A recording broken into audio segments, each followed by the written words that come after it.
Hello, I'm Dr. Omar Bey, and this is A Moment in Medicine. Our goal, our goal is for each and every one of us to have that opportunity to grow old in good health. Our focus is health, education, and wellness. Welcome to our show. Well, we're here one more time, and I'm so glad to present this show to you today because we got an excellent topic. And before we go to the topic, I want to talk about caring and sharing. You know, my favorite part is that when you guys are emailing me and letting me know what's going on out there. What is your problem? Remember that word? Med moment, the med moments, that moment when you had a little chest pain or you had an abdominal pain or stomach pain and it made you think just for a minute and say, you know, I've got to go see my doctor. That's a med moment. That's what I want you to email me about. And also, you can tweet me, but the email address is www.medmoments, don't forget the s.com, and you can tweet me at medmoments. Well, we're going to get this show started. And I would like to talk about the topic of emergency room, the emergency room. That's a place that most of us are going to visit at least once in our lives. And when we go there, when you go there, let's put it that way, I would like for you to understand exactly what you're going to go through from stem to stern. I have the perfect person to go over this topic. Her name is Dr. Karma Warren, and she is an emergency medicine physician. Dr. Warren, welcome to our show. Thank you. I'm really excited to be here today. Ready to share and ready to get people comfortable in the emergency room. Excellent, excellent, because, you know, it's something that everyone, as soon as you say the word emergency room, I know I get the jitters. Absolutely. And I'm a physician and I get the jitters, so I know everyone else does. And I'd like to just start off with my usual question. As far as the emergency room is concerned, what is the emergency room? How do we handle that word, and how do we get comfortable with it? I think that's a good question. I mean, most people just hearing the word emergency makes you already a little nervous about what may happen down the road. So emergency room is typically a place where we can just apply another avenue of medical care to our patients. Mm-hmm. The difference is in the emergency room, our patients are typically more sick.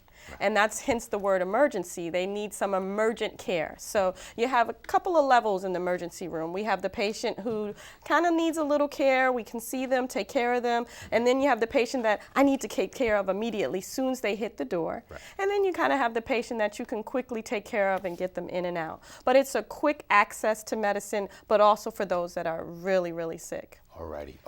Well, let's start this way.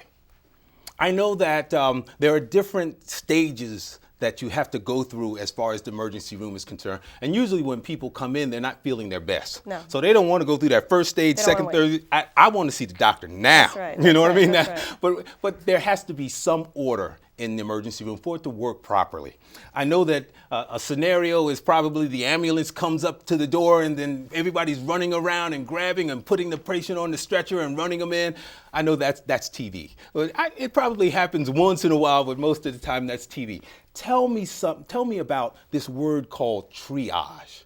All right. Tell me exactly how you handle the patients, how do you eyeball them and know who's sick and who can sit over there for a minute? Because it's all about triage.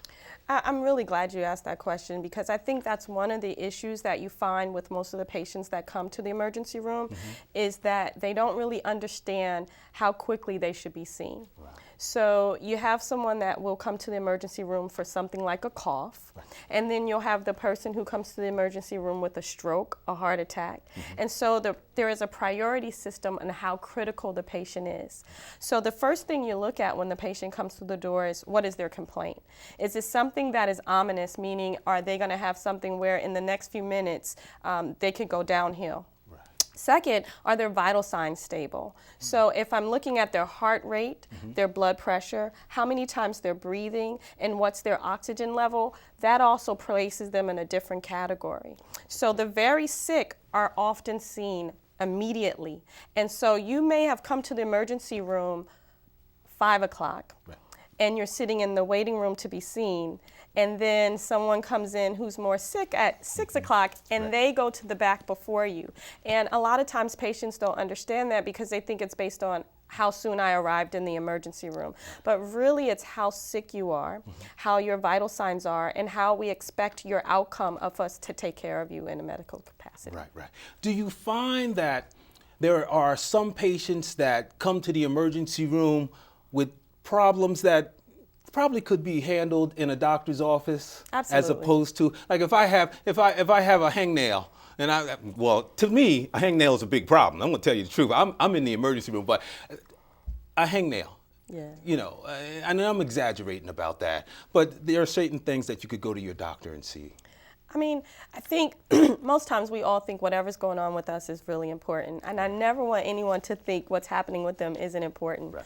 But on the scheme of things, we have to look at how serious you are. So when you come in for a cough or a cold that most people, you know, you take over-the-counter medications for and you kind of live through it, or if you're coming in because you bumped your knee or you woke up this morning and you had a pain that then went away, it's probably something you can see your own private physician for. But the problem, you know, a lot of our patients don't have private physicians, so a lot of times the emergency room becomes their private physician, and they come and you still are put inside that trial of list of how prioritized you go. Alrighty, let's talk about this. When you first get to the emergency room, who's the first one you see? Is it the nurse, or is it the registration, or do they tell you to take a seat and I'll get to you in a minute? Or how does it usually happen when you come in the door if you're not that emergency that needs taken care of at that moment?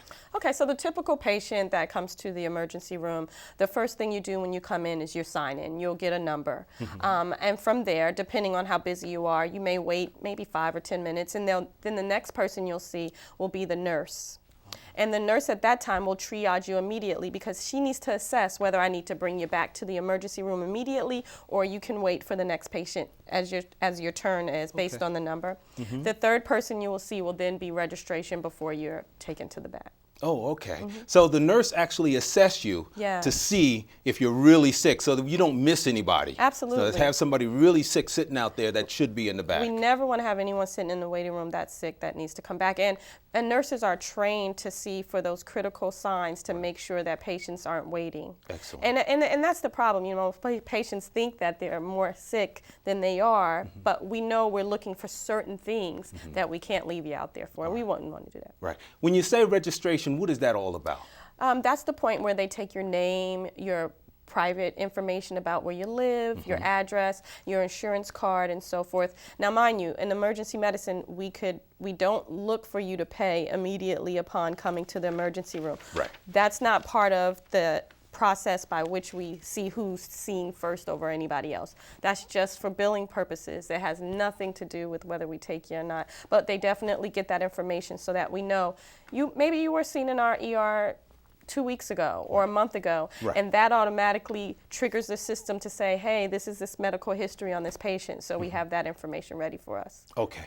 If an unstable patient comes in, someone, what I mean by unstable, I'm presuming it would be somebody with a blood pressure that's low, or has a severe headache, or somebody having a stroke or a heart attack. How does that happen? I know that the normal patient, you would go through that triage, but what happens to that unstable patient when they hit the door or coming in with this in that stretcher from the ambulance? So usually there are two ways that the unstable patient is either coming in. They either are coming in by private transportation, in which that point the nurse automatically takes the vital signs, sees that their blood pressure is low, rushes them back to the back in the main emergency room, where they're placed in the bed, placed on a monitor, and medical care starts immediately. Okay. The second way is a patient comes by the ambulance, and in that sense we already have an idea about how critical that patient is, because when they're in the ambulance in transport to the ER, the ambulance calls the emergency room and lets us know just how critical the patient is when they arrive. So usually we're ready. We're the room set up. blood pressure cuffs are all ready to be placed on the arms, monitors are ready to be attached, and we're ready for that critical patient when they arrive in the emergency room. And when they get there, do they have to have an IV? You have to stick them? We have to stick you. Oh, no. And people hate IVs. A lot of people hate IVs, but it's critical. Right. It's critical. For one, we take blood through that way, and we also can administer medications and get your blood pressure up if that is your issue. All right, all righty. Now, when you first get there, do you usually send for tests to try to? What are some of the tests that you have to send for to kind of get a general assessment as to what's wrong with the patient? Well, patients come in with different complaints.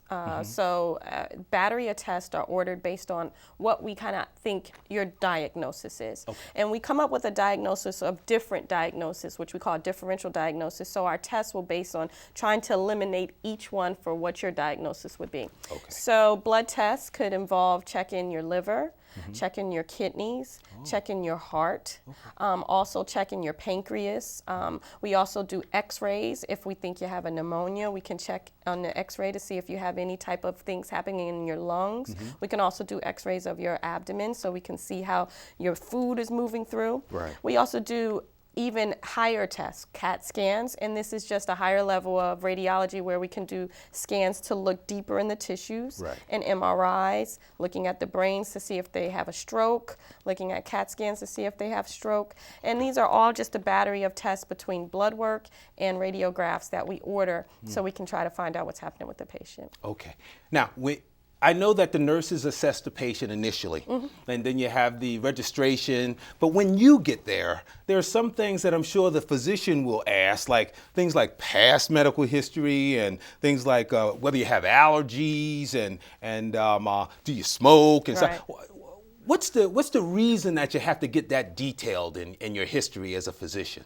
I'm glad you asked that too, because what I find is a lot of patients say, well, somebody already asked me that. Why are you asking me that? And it's a repetitive process, so we can really confirm your answers in the things that we ask you. And we ask them for a reason, because they actually make us think of different reasons behind why you're coming in to make our diagnosis process better by finding out, one, where have you been exposed to? Is there a reason that you're feeling this way? Because maybe you were around someone who's sick, or you traveled out of country, or you've been sitting still for the last few hours, and I need to think maybe you have a blood clot in your leg.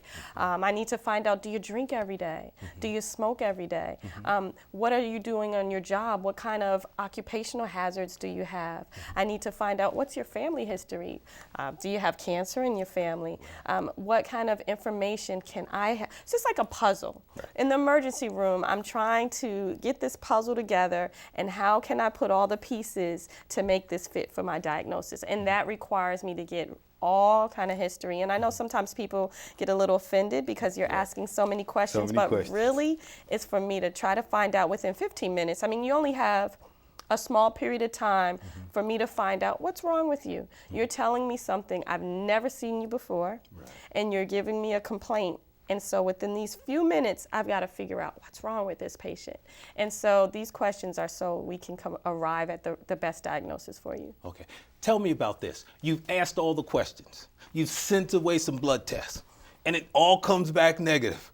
And you have a patient that's still having a problem. Right. Are there other doctors that you can call, or how does that handle? When do you call the second tier in? Yeah, I think that actually happens a lot. And one of the problems is that often when you come to the emergency room, you're looking for the answer for some things that are actually sometimes chronic or beyond the scope of the emergency department. Okay. So I'm emergency, so I'm looking for emergencies. Right. And although I'm trying to help diagnose what's happening with you, I'm actually only doing the things that I'm looking for, the emergent conditions. So sometimes there are things that are just beneath our radar that require tests that take a longer time to come back, that will require physicians to do longer tests, or tests that we just don't do in emergency room. Right. So sometimes my final diagnosis is I don't really have an answer for you, but I would suggest you follow up with your private physician, or if there's something that has to sound like a GI, nausea, vomiting, gastric things, I say follow up with the GI doctor, gastroenterologist, or lungs, shortness of breath, follow up with the pulmonologist like yourself. Now, if something comes back and that I do find something that I obviously is beyond my scope, I do call them to the emergency room to take care of it. And they will come down to the emergency room. Say you have a broken bone. Right. And it may require surgery. I can splint you up, but I can't take you to surgery, so I'll call the orthopedic surgeon. You come into the emergency room, you had a headache, and now you're bleeding in your brain, and I found that you're bleeding in your brain. I call the neurosurgeon immediately. So some things will get immediate attention because we find out, but other things sometimes we just have to refer you to outside sources outside of the emergency room. Okay, all right. Let's talk a little bit about tools of the trade. Okay. Try that. Okay. Now, of course, I want to start off with my stethoscope, you know what I mean, because I'm a pulmonologist. Right. But tell me about stethoscope. It's the one little tool that I think we use the most, probably. That's right. It is. It is. It's the tool that you first learn upon becoming a medical student. Is like basically your right hand pocket. It's your wallet. It's the one thing that you probably could find in every medical student to physician's car, and they probably have more than one. So the stethoscope is like one of those tools that allows us to listen to the lungs. Okay, listen to the heart. I mean, it's the basic tool for. We can't breathe. We can't live without breathing or our heart beating. So it's the main tool for us to find out, hey, what's happening? What's happening, right. Now, I know that when the patient comes in and they're on the stretcher, the first, and if they're really sick, the first thing we do is put on a monitor. Why do we monitor patients? What are we looking for on the monitor, and what's the monitor giving us? What information? The monitor is usually going to come with several different leads. It's several wires coming from this electronic box, and it connects onto your chest, arms, chest, across. And what it does is it looks at several things. One, your cardiac activity, how your heart is beating. Right. Is it beating regularly? Is it beating irregularly? It also looks at how many times you're breathing. It puts your oxygen level up there. And also, if it's connected to a blood pressure cuff, it will put your blood pressure cuff reading up there. All righty. And something else as far as, I know laceration, well, I shouldn't say cuts. Like if you cut yourself or something like that. I know suturing and all of that kind of stuff. Tell me about that. I know that you see it all the time, but it's something that fascinates me, that someone can come in with a big cut and walk out with it all looking very nice. How do you handle that as a physician, and how do we put that together? You know, I think that's one of the most satisfying things is repairing a laceration. I remember a patient, happens a lot in the trauma, but there was a patient, he was sawing off his tree branch, and the handle kind of flipped back and it went down his face. And you can imagine it's kind of splayed open, and it looks like, oh my gosh, like how are you going to get something like that together? But by simple suturing, which is basically needle and thread, and the thread is made out of plastic, you can sew skin together and completely look brand new. And it's like the most satisfying that you can help the patient to say, oh my God, I'm back together again. Right. But there's a lot of anxiety, obviously, with patients coming in with cuts because one, we have to numb up the area before we sew it up. So that requires some needles. Within the wound itself. So they're looking at it and like, oh, you're going to put that in my cut? Yes. In and around it, but once I get the medicine in, you won't feel a thing. And then it's just about sewing and putting it back together. It's like Humpty Dumpty fell all over, put them all back together again, yes, huh? Yes. All righty. Now, tell me about this infamous crash cart. Now, you know, that everybody's heard about the crash cart. You're like, if you come into my ward, you don't want me to pull out the crash cart because something bad is happening if I have to open that cart. Tell me about that. Well, first of all crash carts are red. For some reason, so red is always that scary color. Alarm. Like, oh, yes. So if you hear the word crash cart, that's usually not a good sign. Typically, the patient is crashing. And what we mean by crashing, they're either losing their vital signs, meaning their heart rate is dropping or their heart is beating irregular. They're not breathing very well. Their blood pressure is dropping. The crash cart itself has many drawers that allow us to treat the crashing patient. So it has medications in it that allow us to get the blood pressure up. It has medications in it to make the heart beat regularly if we can. And it also houses on top of most crash carts the defibrillator, which most people know about, and that's usually when you have to shock the patient. So the crash cart is every utensil you need to stabilize that critical patient. Right. Now, I know I just have one question. Before you shock the patient, do you numb them up a little bit? No, I'm just kidding. Usually they're not even responsive. They're not responsive, so they won't know. But you know what? There are times where we do what we call synchronized. And so cardioversion, and that's when the patient is awake, and you will give them a little bit of medication just to kind of relax them. And this is the patient that's awake, that kind of still has a heartbeat, but their heart is not beating correctly. So we still kind of shock them to get it back. So you shock them to actually get the heart to back in a better reason. Oh, it resets itself for the rhythm. Absolutely, the heart resets it. The heart is basically everything in our body works off electricity. It's just the way that the ions and the electrons work in our body. Everything is electricity. So you're basically just shocking, and the heart does. Okay, I'll start all over again. Either it will or it won't. But that's basically what we're doing. Oh, all righty. Tell me about if someone comes in and they're really having a hard time breathing. And I know that so many times you may go and you may talk to the patient and say, I have to put the breathing machine on. Yeah. Tell me about that. How does that happen? And you know, I know that the patient, once the machine is on, they usually are breathing easier and it's allowing them to get the oxygen. But just the shock of saying that, number one. Absolutely. But what do you as a physician have to do to get that on, to make that happen? I mean, it's actually pretty scary. I mean, I can imagine how a patient feels when you can't breathe. I always tell, when I talk to young people and I do lectures, I say, you know what? If you want to know what it feels like when you can't breathe, try breathing through a straw and just constantly breathing through a straw. That is what that patient feels like when they're just drowning. They feel like they're drowning for whatever reason, but they can't get the air out. So they're already very anxious. They're coming in, either the patient's coming in already extremely short of breath, breathing extremely very fast to where they can't even catch their breath, oxygen level going down, or they're a patient that was doing pretty well, and then all of a sudden within minutes they're slowly deteriorating with their oxygen breathing and respiratory rate. So what I often do is I just go to a patient, I say, hey, listen, you're not breathing well. You know you're not. I'm going to have to breathe for you. And sometimes if you tell them you're going to breathe for them as opposed to, hey, I'm putting you on this machine, that kind of makes them a little bit more easier. So I need to breathe for you. You're tired. I want to help you breathe better. And so what I'm going to do, I'm gonna put you to sleep so you won't have to worry about it, and then I'll help breathe for you.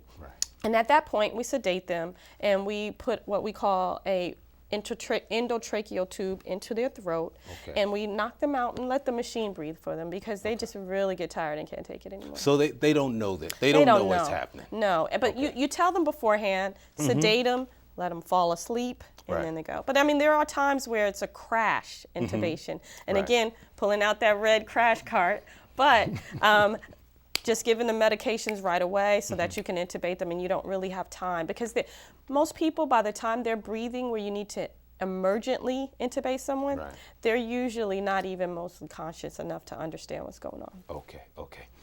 Let's talk about focusing on the patient and you know, just the type of care, because I know emergency room can be a very difficult area sometimes simply because of the emotions that are flaring with family members. How do you handle the family members sometimes? Because everyone's coming into the emergency room, there's a particular loved one that's very, very sick, and everyone's emotion is off the wall. I think those are sometimes one of the most stressful times. I think a lot of times in emergency medicine, we often have to give bad news, and this is irregular. And that's just the nature of emergency because everyone's coming in. Usually the majority of your patients are very sick. So we're not able to save everyone, unfortunately, and sometimes patients do die. And I think initially it was a little challenging to have to tell someone, you know, your family passed away. And we use the word died because sometimes if you use passed away, not here, they don't really comprehend that. So, you know, it sounds a little callous, but the word died is used and we say, hey, you know, your mom died. Unfortunately, I was unable to save her. And so you have to have empathy for patients. I mean, I look at it, and most of my comrades, we have to put ourselves in their shoes. What if that was my mother? What if that was my brother? And so we do have empathy for our patients and understand exactly what they're going going through. I would say there have been times where I have walked out of the emergency room into the ambulance bay and cried and just got it out, and come back and try to take care of the rest of the patients because you still have a room full of patients to take care of. Right. And so that's the challenging part with emergency medicine. You only get a small little break to let it out, but you got to come on back. But definitely has to be a part of how we give news to our patients, and it has to be a part of that. We only have about a minute or two to go. I want to talk about the difference between pediatrics and adult medicine, the peds, as far as the kids are concerned. Is there anything that you would like to say about taking care of kids and the special, you know what I mean? Because they're special people. Yeah, kids are definitely special. Emergency medicine, we take care of the very, very young all the way to the geriatrics. But when you have the young kids, we definitely, when we're treating them, we're treating the patient and the mom and the parent. I mean, you really have two patients. So we always make sure that we have attention to both. We want to make sure that we understand and make that connection because, kids sometimes can't talk. Right. So you've got to find a way to find out what's happening with that patient and connect with the young person because it's a little harder than it is with the adult and a little bit more sensitive because kids actually they tolerate a lot and then they kind of crash. And they crash on you. So understanding about how pediatrics bodies are different than adults, how to relate to pediatrics better than adults, different than adults, it allows us to treat them in a different way than we do our adult patient. Oh, great. Well, we are at our end of the show. It's over? It's It over. Can't be over It's, already. That was too fast. We have so much more to talk about. But listen, I am so happy that you came to see us. Thank you so much for having me. Boy, oh boy, was this a great much. session. I'm really happy. All righty. Well, in closing, all right, remember, sharing and caring, www.medmoments.com. Email me. Let me know what's going on out there. Let me know what your med moments are. Also, at MedMoments, you can tweet me as well, all right? Never institute any change in your medical care until you consult your physician. I trust each and every one of you continued good health. I'm Dr. Omar Bey, and this is A Moment in Medicine. Until next time, peace to you all. Thank you. Thank you. Thank you for coming in. Oh, it was excellent. Good, as okay. usual. Thank you. Yeah. All right. So it's still kind of, okay. Thank you. I really had a great time. Good. Okay, good. Hope I didn't talk too much. No. You did excellently. You were perfect. That was an excellent show. Thank you. All righty. I'm telling you. I told you it would go fast, didn't it? I can't believe it's a half an hour. You gotta be kidding me. I told you. That was an excellent show. Okay. Excellent.